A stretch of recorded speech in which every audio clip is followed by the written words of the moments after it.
Good airline fares, and if you like having competition and choice, this story should interest you.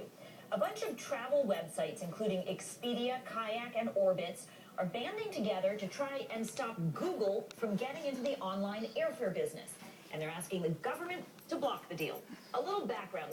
When you book an airline reservation online, many of the major travel websites use the same software. It's from a company called ITA. Well, now Google wants to buy that software company. The travel sites say that's anti-competitive, and the Justice Department is reviewing the case. So here to talk about the legal fight that's already shaping up are Adam Kovakovich, did I say that right?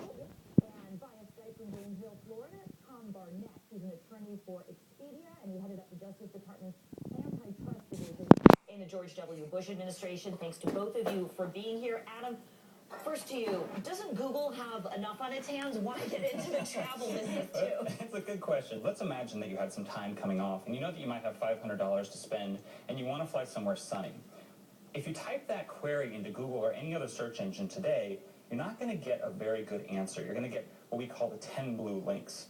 So what we'd like to do in acquiring ITA software is to provide a better answer for consumers in the form of airfares, flight times, and then send them to sites like Expedia, Travelocity, and other sites where they can actually buy a ticket. Tom, you represent Expedia. So my question, I can see why this is competition for your client, but it sounds like it could mean more choice for consumers. Having Google get into this business, couldn't that actually drive prices down?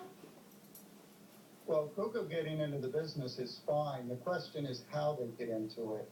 All the competition you have today between Expedia, Orbitz, Kayak, Travelocity, and others, Bing Travel, has been great for consumers. And while I readily agree with Adam that more innovation is a good thing and we want that, competition is what's going to drive that.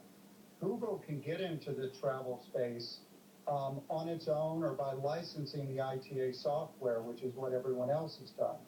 The issue that we're focused on and that we believe the Justice Department is focused on is Google purchasing the ITA software instead of licensing it so they can deny access to that software to all of these sites that depend on it today, like Kayak and Orbitz and Hotwire. Let me ask you this, Adam, because this is a concern that the New York Times has raised also. They wrote, without strong competitors to keep it in check, Google, might offer preferential placement to some airlines or agencies for a fee, or not list offers from companies that don't pay up, which could lead to actually higher costs for all of us.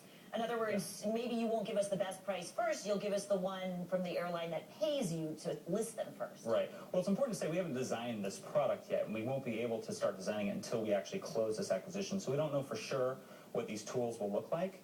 But that said, we're big believers that this is actually going to create more competition, and more competition usually brings down prices for consumers. And I think it's also important to emphasize that we're not going to be in the business of setting airfares. That's up to the airlines. And we are going to be, sending people directly to sites like Expedia, AmericanAirlines.com, where they can purchase these tickets. But Tom was raising the concern that Google, if they own this software, could then deny it to websites like Expedia, Orbitz, Kayak, etc. Will you assure us now Google would never do that? Google's not going to do that. We've committed not to doing that. But I think also more importantly, Tom and others have argued that ITA is somehow an essential input to some of these companies, and actually Expedia doesn't even use ITA. Neither does Travelocity or Priceline. So the top 3 travel sites don't even use ITA. Something else. I see you raising your eyebrows, Tom. There are 2 points here. One, with all due respect, Adam has misrepresented things. Google has not said that it would renew current licenses, that it would license continuing innovations, or it would do so on reasonable terms.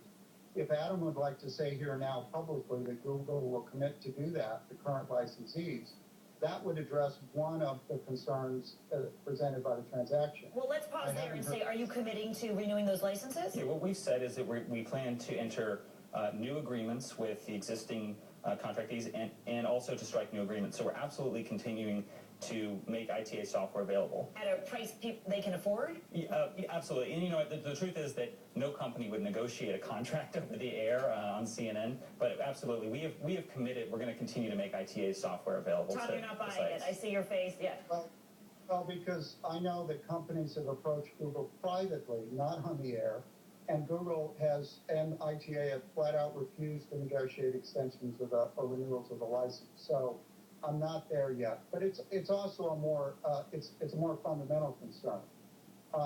Google is the dominant search engine on the internet right now. It controls well over 70% of all internet searches. Travel search is an area where, because of access to technology like ITA and my clients' Best Fare Search, companies have been able to compete and compete effectively with Google. If Google is able to get this, if you will, crown jewel technology and deny others access or undermine their access to it, you combine that with their overall search dominance, and you now pose the risk that Google comes to dominate travel search as well, which means that they can inflict consumer harm if that should come to pass. And I think that's a really important point to make. The competition laws were designed to make sure that consumers have more choices. And that's what we think we're providing with this acquisition of ITA software. And frankly, in other acquisitions that we've done, we have a really good track record of acquiring companies like YouTube and other companies, and then improving those technologies, making them better, in some cases available at lower cost for consumers, for businesses, and that's what we hope to do here. Tom, will you put on your larger antitrust hat for a minute here? Because I think Adam's made the point that when Google gets in the space, they think they actually innovate better than the competitors. And Google has come to dominate many online services through innovation. But are you concerned that in the broad sweep that Google's simply growing too big? Well, I am concerned if there is only one company innovating. Google has created many great products, and I applaud them for it. And if they're able to develop new ways to do travel search and new ways to present it to consumers that are better, and that's great. It will make us better as well, provided we and other travel sites are not deprived of access to key technology, and that we have a fair access to consumers. Because one thing to remember here is, most internet searches today start on Google. Google has the ability to steer folks through various mechanisms to where they want to go. That's why companies like Expedia, even though we may not use ITA, still are vulnerable to Google and manipulations that they, may engage in. As long as we have fair access and are able to compete, the more innovation, the more competition, the better. Is this something you hear a lot? Too many companies are vulnerable to Google, but you guys argue you do it better? It's flattering, but I'm not sure it's fairly accurate in the sense that this is a really competitive space, online travel, and we hope to bring more competition to that space, but we're just getting started. And like I said, it's flattering, but we're starting really with sort of we're starting from the bottom and hoping to build from there. Thanks to both of you for being here and having this conversation. Of course, it's up to the Department of Justice to decide what to do next.